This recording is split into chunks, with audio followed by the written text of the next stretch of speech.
জঙ্গলে বর্ষা প্রবেশ করতেই শুরু হয় প্রবল বৃষ্টি। এমনই একদিন টুনি পাখি খাবার খুঁজতে বেরোনোর সময় তার দুই বাচ্চাকে বলে, শোনো বাচ্চারা, আমি তোমাদের জন্য খাবার আনতে যাচ্ছি। বাইরে প্রচন্ড বৃষ্টি হচ্ছে, তোমরা কিন্তু একদম বাইরে বেরোবে না, ঠিক আছে? আর মনি, তুমি ভাইয়ের খেয়াল রাখো, কেমন? ঠিক আছে মা, আমি ভাইয়ের খেয়াল রাখবো। তাহলে বাচ্চারা, তোমরা সাবধানে থেকো, আমি যাচ্ছি। এরপর টুনি বৃষ্টিতে উড়তে উড়তে খাবারের খুঁজে বেরিয়ে পড়ে। দিদি, বাইরে কি সুন্দর বৃষ্টি হচ্ছে, চল না আমরা একটু বাইরে বেরিয়ে দেখি। একদম না, বাইরে অনেক বিপদ আছে, মা আমাদের বাইরে বেরোতে বারণ করেছে। শোন ভাই, আমার কথা শোন, বাইরে যাস না। মনির ভাই তার কোনো কথাই শুনে না। সে ঘর থেকে বেরিয়ে গাছের ডালে বসে নাচতে নাচতে বৃষ্টি দেখতে থাকে। ঠিক তখনই জোরে একটা বাজ পড়ে। ভাই, তুই এখানে আয়, আমার কথা শোন, না হলে মা বকবে।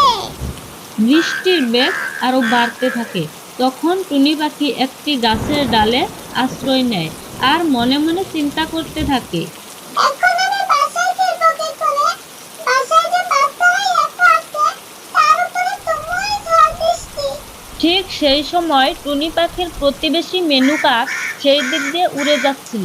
টুনি পাখিকে দেখে তার পাশে এসে বসে। টুনি, তুমি এখানে কি করছো? বাসায় ফেরোনি কেন? আমি তো ছোট্ট পাখি, তাই এই প্রবল ঝড় বৃষ্টিতে উড়তে পারবো না, এই জন্য বৃষ্টি থামার অপেক্ষা করছি। তার মানে তোমার বাসায় বাচ্চারা একা? আমি তোমাকে ভয় দেখাতে চাই না, কিন্তু জানো আমাদের জঙ্গলের নদীতে এক ভয়ঙ্কর প্রাণী এসেছে। সে পশু পাখির বাচ্চা, পাখির ডিম যা দেখতে পাচ্ছে তাই খেয়ে নিচ্ছে। হ্যাঁ জানি, কালকে সকালে আমি যখন খাবারের খোঁজে বেরিয়েছিলাম, তখন দেখি। তারপর টুনি মিনু কাককে ঘটনাটা বলতে শুরু করে। আমি তখন নদীর পাড়ে একটি গাছে বসেছিলাম, দেখি নদীর জল থেকে মাথা তুলে এক ভয়ঙ্কর প্রাণী। তারপর সে হয়তো গাছের ডালে একটি পাখির বাসা, বাসাতে কুচি কুচি ছানার আওয়াজ পাচ্ছি। আজ এই ছানা খেয়েই পেট ভরাবো। এই কথা বলে জলপরি হাত দিয়ে জাদু করে পাখির বাসাটি নদীর পাড়ে ঠিক তার সামনে নিয়ে আসে। তারপর পাখির ছানাগুলো ধরে খেতে থাকে। আমি একটু সাহস করে চিৎকার করে বলি, কে তুমি? তুমি এই বাচ্চাদেরকে ছেড়ে দাও, তুমি ওদের খেও না, তুমি ওদেরকে ছেড়ে দাও বলছি। এই কথা শুনে জলপরি টুনিকে বলে, একটুখানি পাখি, তুই আমায় হুমকি দিস, মনে রাখিস সুযোগ পেলে আমি তোকেও ছাড়বো না, গিলে খাবো আর ঢেকুর পর্যন্ত তুলবো না। এই কথা বলে জলপরি পাখির বাচ্চাগুলোকে খেয়ে নেয়। তারপর সে জাদু করে একটি বিড়ালের রূপ ধারণ করে আর জঙ্গলের গভীরে হেঁটে চলে যায়। টুনি পাখিও বিড়ালের পিছু পিছু যেতে থাকে। ছদ্মবেশী জলপরি বিড়াল জঙ্গলের ভিতর এক শিয়ালের বাসার সম্মুখে গিয়ে রূপ পরিবর্তন করে এক শিয়াল রাক্ষসীর বেশ ধারণ করে। তারপর বাচ্চারা, আমি এসে গেছি মুরগি নিয়ে, তাড়াতাড়ি বেরিয়ে আসো, আহার করবা অন্তর ভরে। এই কথা শুনে শিয়াল ছানা তৎক্ষণাৎ বাসা থেকে বেরিয়ে আসে। আর তখনই ছদ্মবেশী জলপরি শিয়াল রাক্ষসী শিয়াল ছানাকে ধরে হাড় মোটকে রক্ত চুষে খায়। হায় হায়, বলো কি? ওই জলজ প্রাণী রূপ পরিবর্তন করে অন্য প্রাণীর রূপও ধারণ করতে পারে? আমি তো শুনেছি সে শুধু জলেই থাকে আর নদীর পাড়ে পাখির বাসা দেখতে পেলে সে শিকার করে। এখন বৃষ্টির বেগ একটু কমে এসেছে।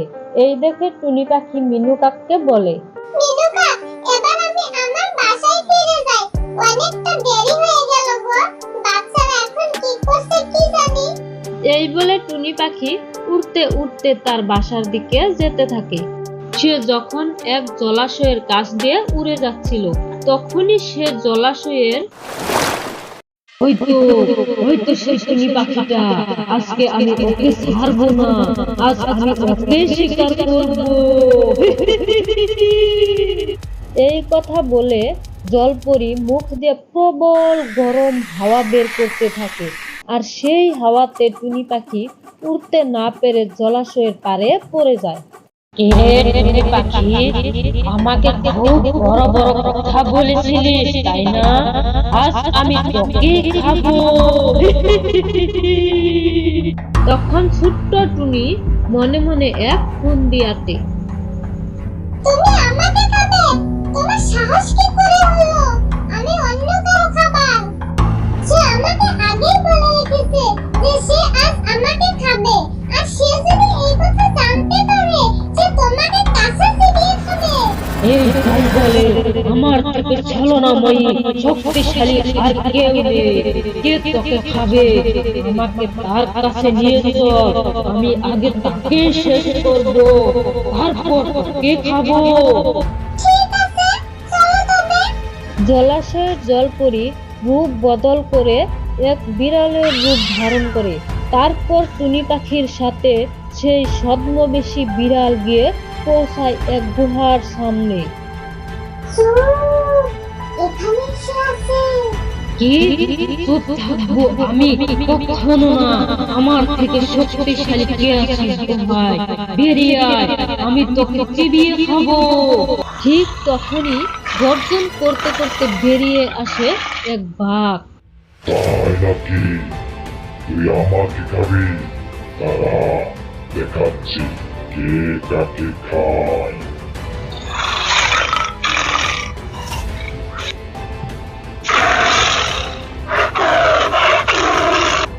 আমার কাজ হয়ে গেছে, এবার আমি আমার বাসায় ফিরে যাই।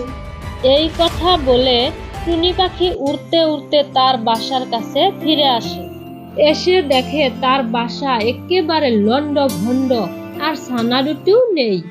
হাই হাই, এ কি হয়ে গেল? আমার বাচ্চাগুলো কোথায় গেল? আমার বাসায় এই অবস্থা কে করলো? ভাঙা বাসার কাছে বসে টুনি পাখি খুব কাঁদতে থাকে। ঠিক সেই সময় সেখানে আসে মিনু কাক। কেঁদো না টুনি, আমি যখন এই পথ দিয়ে ফিরছিলাম দেখি তখন তুমি বাসায় ফিরোনি। ঝড়েতে বাসা ভেঙে গিয়েছিল, আর বাচ্চারা তো ভয়ে কাঁদতেছে দেখে আমি আমাদের বাসায় আশ্রয় দিয়েছিলাম। তুমি আমার বাসায় চলো। ধন্যবাদ মিনু কাক, আমি তো খুব ভয় পেয়ে গিয়েছিলাম। এরপর টুনি ও মিনু কাক কাকের বাসার দিকে উড়ে চলে যায়।